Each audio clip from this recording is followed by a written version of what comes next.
The General of Private Security Regulatory Authority, that is Fazul Mohammed, the security guards will undergo an intensified training in coming weeks. This is in an effort to equip them to be able to tackle attacks such as the Tuesday's terror attack at the 14 Riverside Drive, which claimed the lives of 21 people. You are used to seeing them at various public places, and they inspect you, your car, and your other belongings. But every so often, whenever there is an attack at any of those places, they are usually the first to encounter the attackers or terrorists. Now, many usually ask, how do you fight a person with a firearm, where else you only have a button as your weapon? However, now in a few months that should come to an end if the words of Fazul Mohammed, the Director General Private Security Regulatory Authority, are anything to go by. And the people who we are going to issue firearms to, they will be for specific purpose and for specific assignment. That includes those officers who guard, who provide security for key installations, especially where there is a lot of human traffic. However, those guards will have to undergo intensive weeks of training. Okay. No, what you do? Now, the smile on their faces is also because Fazul's basket came with other goodies. A very conservative estimate of your minimum wage, the extra hours that you work, and your housing allowance. And if we are going to issue you with a gun, we are also going to give you a responsibility allowance. Will come to almost 27,000 shillings. That will be the minimum wage that any security guard should be paid. And now for the approximately 500,000 guards countrywide, the future looks bright. We are properly trained and we are given the basic knowledge that is required to handle these firearms. Actually, we are going to protect our country, we are going to protect our citizens, and the cases of terrorism and these uhalifu wote will be reduced at a very great percentage. The issuance of firearms to specific cadres of the private security officers is definitely aimed at averting attacks such as that witnessed Tuesday at the 14 Riverside Drive and protecting the security officers as they protect you and I. Grace Kuria, KTN News, Nairobi. All right. Arming different security guards with firearms. Should this happen? Should it not happen? How should it be done? Is it just security guards or manning different institutions or even your estate where you live? And so this morning, social media platform, or they think security guards should be armed with firearm, but also, of course, apart from a social media platform, let's now talk to a security expert, that is Enoch Makanga, just to try and explain to us the sort of training, the vetting that some of these security officers will undergo so as to ensure that everything goes well as planned, that these security guards don't misuse their firearms. It is a discussion that you're having this morning at KTN News Center, at Zeda Brenda, beginning with the hashtag KTN News Center on a social media platform, that is on Twitter. And Enoch, what we are understanding is the demand, the desire to arm our security guards with firearms. How realistic is this? Well, thank you for inviting me. I think, first, this is not something that should be rushed into. The perception that Uganda has got guns, therefore Kenyan guys should have guns, should actually be stopped. Because Uganda's history, Rwanda's history is different from Kenya. What the government needs to do is to find a way of, first of all, regulating the industry. When you talk about arming a guard, and I can tell you, some of the guards we are talking about to be armed, these are guards who are demoralized, these are guards who are not paid well, these are guards whose companies, some of them have no offices. So, I mean, a gun is not a djembe. A gun is not a pen that you can just pick and give somebody else. We shall be compromising the national security. If we do this, I can tell you for free, we are going to get landed in a very big problem. So the way forward is, I think, first of all, we should look at engaging people like NYS. And when you are talking about a salary, and you are saying that a guard should be paid 15, then it should be paid 28,000. And then what does the client pay? So when you're talking about arming these guards, when you're posing, you're saying that first, these security companies need to look at the welfare Exactly. of their guards, of their employees before arming them. Yes. We must have, who are we giving the gun? Who are we giving the gun? We are giving a gun to somebody who can use that gun and create problems. Remember in Kenya, when we are nearing elections, issues normally come up. We're going to get what they call militias. People will just start using those same guns to be able to use them for wrong reasons. Criminals will even start hiring those guns from the guards. So the best thing is, first of all, let's organize the industry.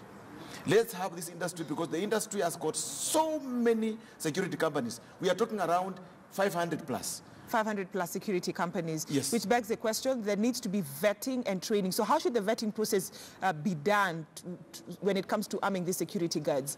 I think the private security authority should first of all engage three levels of players. Number one, they must engage the security directors, the people who own security companies. Yeah?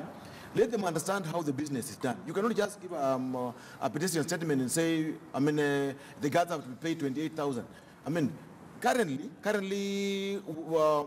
private companies normally engage police, and they pay around 1,000 bob. So if you're talking about engaging private security companies, and then from there you are paying that guard 30, that means the client will pay around 60. Who will afford that? In the Kenyan context, who will afford that? Yeah? So are we looking at a situation whereby private companies, security companies, should just maintain their guards, but at the same time, because we've seen also different, when you walk to different malls or rather different institutions in short, there's the security guard from this private security company, and then at the same time we have a police security officer. Should we just do away with arming then these guards and just have two levels of security from the government and also from the private sector? I think if we are supposed to arm security companies, let a company just apply for the license from individual company per se. Yeah? So that, for example, we've got guys who went to Iraq, that are so many of them in the country. We have guys who know how to use firearms. Let them engage them from the company perspective. Such people are the ones that we are talking about to be engaged. But now, giving that normal guard, the guard I've met this morning at the gate, you give him a gun, I can tell you Kenya is going to be in a serious mess. But why, Mr. Makanga, why are you doubting our security guards? Is it that they're not qualified at all? Because giving them firearms to actually man some of this, to man the gates, it means they have to undergo thorough, serious training. I want to give you a very good example. In Uganda, when you finish your Form 6, you know they have a different system. You first normally go for what you call patriotism training. This training takes 3 months. And in that training, you are shown how to use a firearm, how to dismantle a firearm. So by the time you join a security company, you have the basics and you're able to go through another training of 2 months of how to use a firearm. Now, the question is this: are Kenyan security companies ready for that? Are they ready for that? The answer is no. Simply because the government has not engaged us. They must engage us to give them the true picture on the ground. Yeah? What is required on the ground? You cannot just wake up in the morning and you say, guns are not jembes, guns are not pens. Guns are serious tools that touch on the national security of any nation. You cannot just wake up in the morning and say that guns should be given guns. Guns must be given only on one condition: after we have gone under serious vetting, and the companies are made sure that they meet what you call the minimum requirements. Remember, I've told you, some of these companies don't have even offices. They just run either from their houses. Some of them run in vehicles. So unless we have what we call minimum requirements, and then from there, a training is put in place. And this training must be done with police, not just security company, because security companies, some of them don't even do trainings. They lie people that they do trainings, but in the actual sense, they don't do trainings. Some of them, they just get the uniforms, they give the guards, then they take them to assignments. Let's just be honest with Kenyans and say that. But as much as you're talking about, as much as you're posing this request by, by the private security to have their own guards armed, at the same time, when you look at the sort of, the equipment they use for checking Kenyans or any person who walks into an institution, people have always questioned the equipment, the gadgets they use for frisking people, and also look at what happened at Dusit, what happened at Westgate, what happened in Garissa, and that is why the security authority, private security authorities are saying there is need to actually equip our men and women. Now let's look at the use of a metal detector. How many times have you gone to supermarket? How many times have you gone to a place and that thing is making noise? Is making noise, and these guys allow you to get in. That metal detector is meant to actually say that you have something that is metallic, and the guard is supposed to ask you, yeah, what are you having? But these guys are using it as ceremonial. It's like a drill. You just get in, you get in, you get in. So if at all they are not able to use a metal detector effectively, how will they use the gun? We're talking about a gun. How will they use a gun? In fact, some of them may end up, if police sometimes misuse the firearm, what about the guards? So what is the way forward if you're posing the guards to be armed? Remember, police normally go for training for over 9 months. And in that training, you are trained on firearm handling every day. Yeah. So how do you talk about guards who are trained? Some of them are trained 3 days, some of them are trained 3 weeks, and you are talking about arming the guards. I think that's a wrong decision. It should not be actually be followed. And if it has to be followed, I think the best approach is let's pick the guys who've gone to Iraq, guys who've got full training. There are people in Kenya here who got papers, who got papers in terms of use of firearms. Some of them have been in Somalia. Some of them they've gone to Head, and they are young guys. Guys who've left the police with a clean record, guys who've left the army with a clean record. These are the guys that we can be able to engage. But if we are talking about guards, then something must be done. And you know, there's a proposal by members of parliament to actually, instead of having the guards armed, they're talking about using the National Youth Service. That could be a better idea. Because they've undergone the paramilitary training. Yes.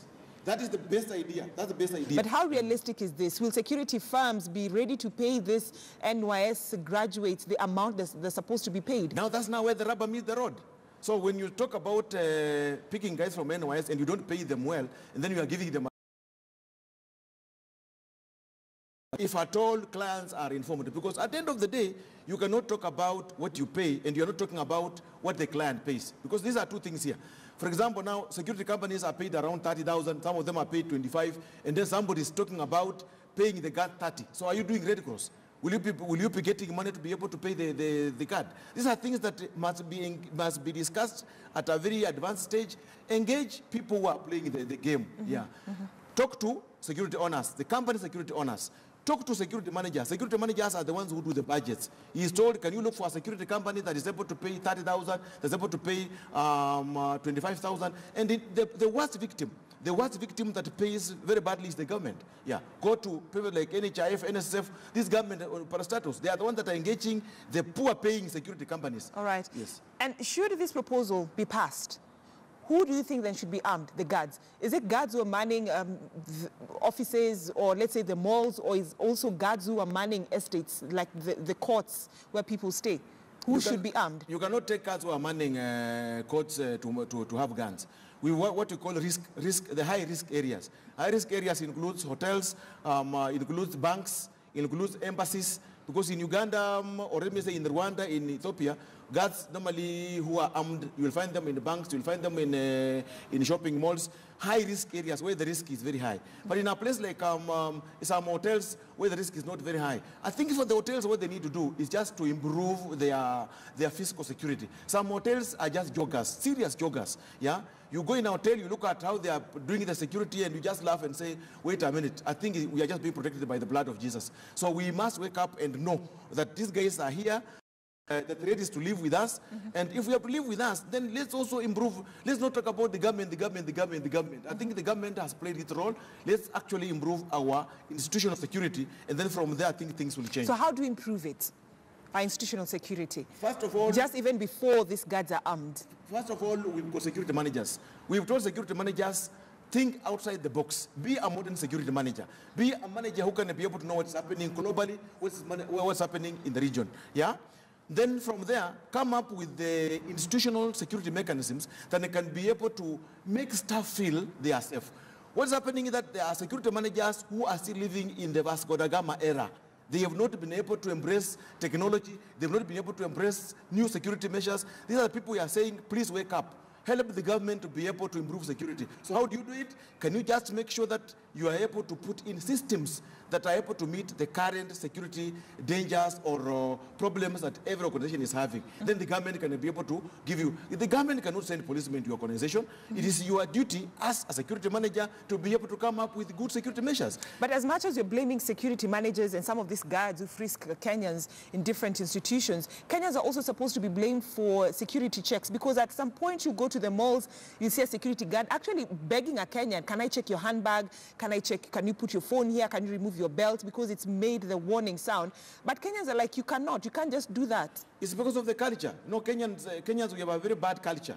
A culture where when we talk about community policing, when you talk about your residential security, where you stay, can you just come up with a residential security committee? Somebody say it does not affect me. Then when something, or he loses something, or his house is broken into, that time now the guy is shouting very loud, oh, please now, can I be assisted? I think Kenyans, my appeal is this. Let's be good people. Let's be patriotic. Report what you think is. For example, now these guys were staying in Mujada, they were staying all over. They were staying with the people. Landlords are a problem. Okay. How do you give somebody a house who has no job and has not told you his source of or her source of income? Okay, just hold on to that thought. Allow me to take a short breather. Mr. Enoch Makanga, security expert, talking to us about the arming of different cadres of security guards. And of course, this is a proposal that was made last week. Should it be done? Should it not be done? Also, continue talking to us on a social media platform at KTN Kenya, at Zeda Brenda, beginning with the hashtag KTN News. Taking us to a first short commercial break here on KTN News Center.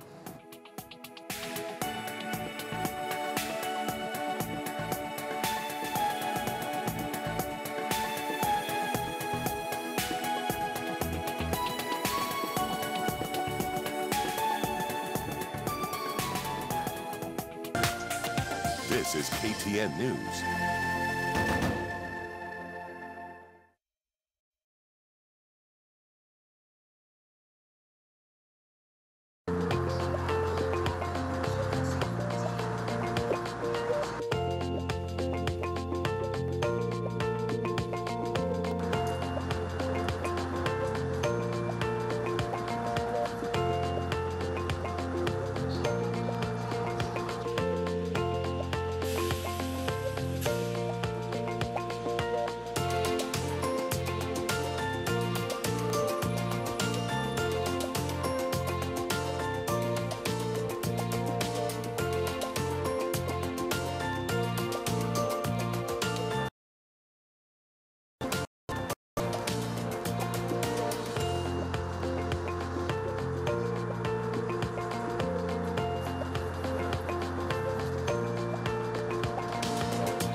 I trust the power of Dettol's One Capful for bathing. The power of Dettol's One Capful protects from up to 100 illness-causing germs.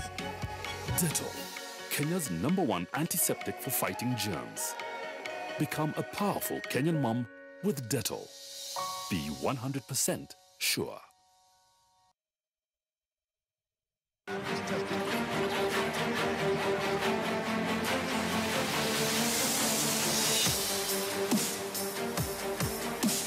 Record by an astonishing margin.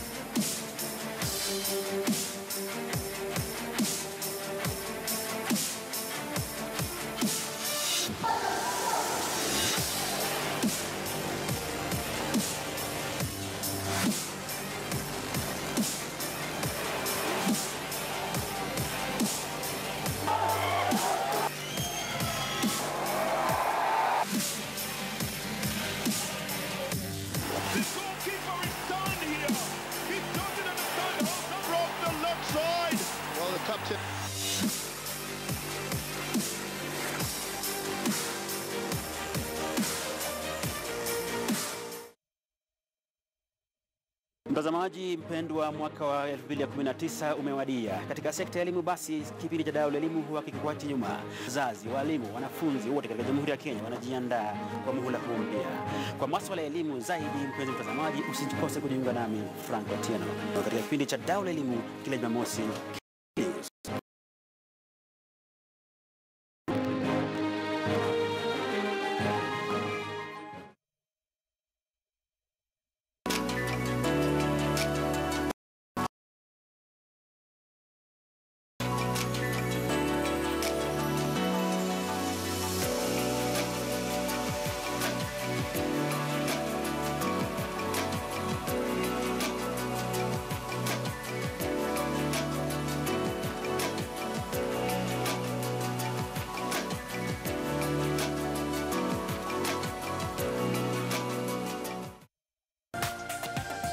is KTN News.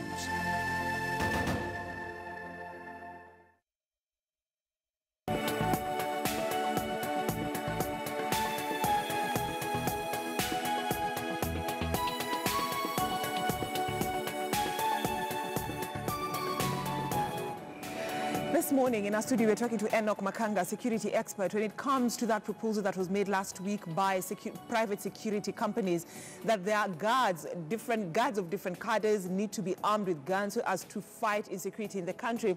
And Mr. Makanga, this training and arming of security guards and vetting them, what does the training really entail? Because I believe it's not just a matter of using the gun, pointing the gun and shooting at the enemy. Does it mean also the physical, the emotional training of these security guards? Yes, the training is very involving. First of all, you must be taken through the issue of how to assemble a gun, how to dismantle a gun, because you may use the gun and it stops working because of a technical fault. So you must be shown how to be able to dismantle that gun. Then secondly, of course, the tactical fighting. Yeah?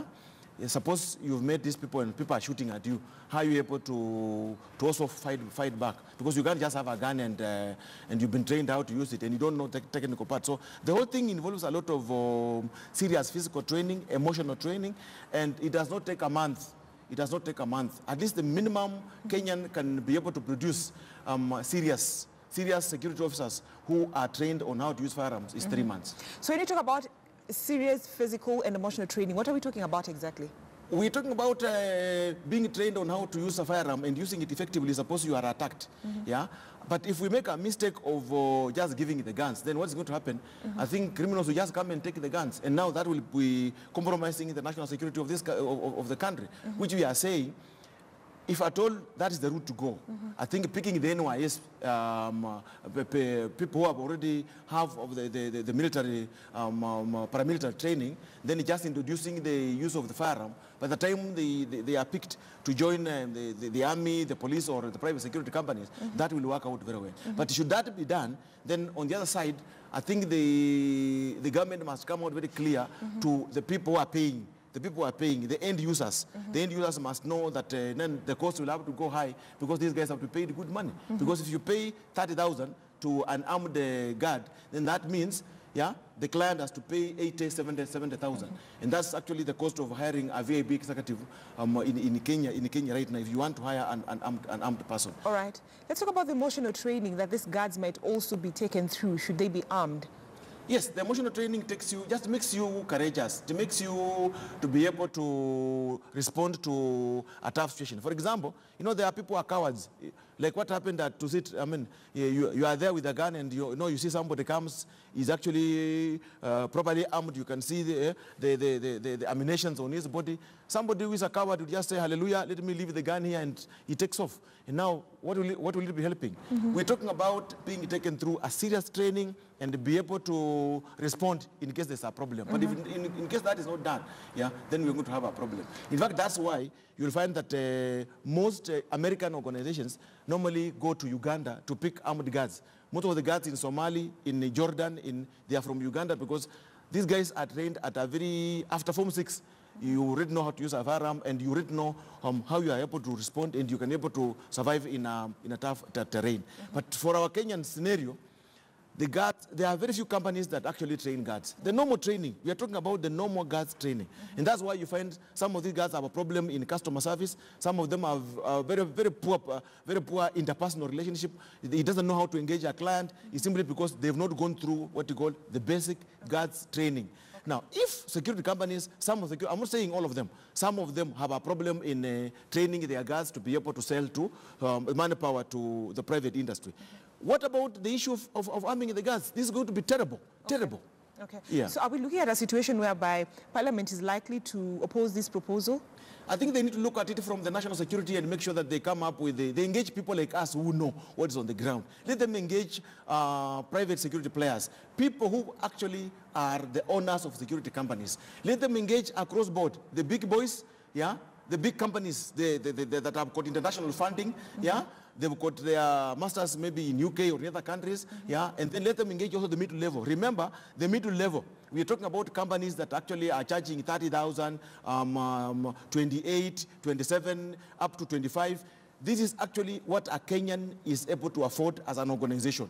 Yeah, the big boys, those ones, they work for the embassies because the embassies can afford, NGOs because they can afford. But let's talk about a medium-level organization that is struggling with budgets and budgets of security, and you are telling them, can you bring an armed guard at 80,000? Who will afford that? They will tell you you can go to hell. Yeah. Let me engage the normal police and I pay the normal 31,000 per day, 30,000 per day, and then the whole thing won't work out. If we're able to work out that way, where we are able to engage the actual players, I've told 3 players. One, let's engage the security owners who are the actual investors in security in Kenya. Let's engage the end users, security managers who are the end users and who have got the actual budgets of what is required. And lastly, now we engage the employees. But now already, these guys are engaging employees, and they're the ones who want to determine the salaries that they will be paid. A good suggestion, but at the wrong time, because you cannot talk about salaries that will be given to a guard or an armed guard, and you will not actually talk about the actual salary that the client will pay, and if that is affordable for anybody in the corporate business world. Okay, we wait to see how that turns out. Thank you so much, Welcome. Mr. Enoch Makanga, for talking to us about arming different cadres of security guards who check Kenyans every day as they enter into different companies. And it is a discussion that you're having with you on a social media platform. Also, should security guards manning public facilities be armed at KTN Kenya, at Zeda Brenda, and of course, begin with the hashtag as usual, KTN News Center. But still on matter security, I'd like us to cross over to Garissa and talk to a reporter, Hamza Yusuf, who has been keeping tabs with that attack that happened specifically at Shibri along the Garissa Modogeshe highway following an attack at a Chinese construction site. Hamza, good morning. I know it's not a good morning for residents of Garissa County. And of course, kindly bring us up to date with what the latest update you have for us on the ground. Probably how many people have been injured and if any arrests were made by security officers. Well, thank you so much, Brenda. The situation is right now calm. But what happened is that at around 8 p.m. yesterday, armed gunmen who are believed to be around, 8 of them from the Chinese company, or the only Chinese company which is here, they started shooting everyone they meet on their way. But the police managed to calm the situation. They injured 2 people, one of them the watchman and his wife, and they are both right now, receiving or getting treatment at Garissa Referral Hospital. There is no death so far. All the workers and also the Chinese staff who are working here are safe and sound. Remember, Brenda, this barely comes 2 days after 3 Al-Shabaab were arrested at, Hami, which is in the border of Kenya and Somalia. Police have interrogated these people, and they confessed that, yes, they are Al-Shabaab, and their mission was to carry several attacks at many parts of this country, especially the coastal region and both in northeastern area. So right now, the police are still pursuing the people who, attacked the Chinese company last night, and the situation is calm right now. We spoke to the regional coordinator, Northeastern, Mr. Mohammed Birik, who told us that the operation is ongoing to sweep out these, Al-Shabaab militia, especially in the border area and also in Shimbiri, where the attack happened last night. Brenda. Hamza, if you have any information, can you tell us whether the construction site has been closed or whether work is ongoing as usual? Well, the construction site is ongoing right now. We tried to speak to some of the Chinese staff, the management, and they said they're not ready to give us any information because of their rules here. And they said they will still continue pursuing, the reason why they're here. And they're constructing the road that, connects Garissa to Wajir right now. They have already made quite improvement in that road, and they're saying they will not close until they finish, the construction of the road. And Hamza, has that place been beefed up? Security, has it been beefed up in terms of when it comes to the safety of the construction workers and the Chinese citizens who are working there? Well, there is a heavy police presence right now at Shimbiri, and also the construction company itself. And remember, there has been a police officer, or there is a camp here in the construction company itself has a police officers, around 10 to 15 of them are the officers who always man this place. And the reason why yesterday, and that is how they managed to respond, the attack of last night. the situation right now is calm, Brenda. So things are good right now. And what they're saying is that they will make sure they're going to bring to book the culprits who attacked the construction company.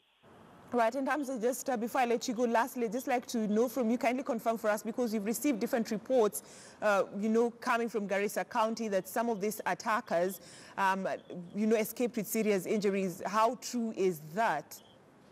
Well, the report is there that, there were several Al-Shabaab, several of them were injured, but we have not witnessed any because we haven't met them anywhere.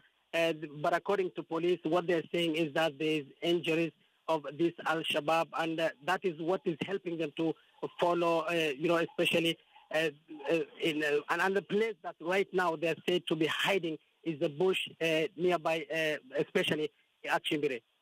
Right, thank you so much, Hamza Yusuf, our reporter in the northeastern region, just telling us that calm is slowly returning at Shimbri area along the Garissa-Mogodoshe highway following the attack that happened last night at a Chinese construction, and just letting us know that the workers at that construction are still going on with their work as usual, but of course security has been beefed up. Developing insecurity story in Garissa County, and of course we shall keep you updated here on KTN News Center as and when we get the latest details. Now, away from that, we are Cabinet Secretary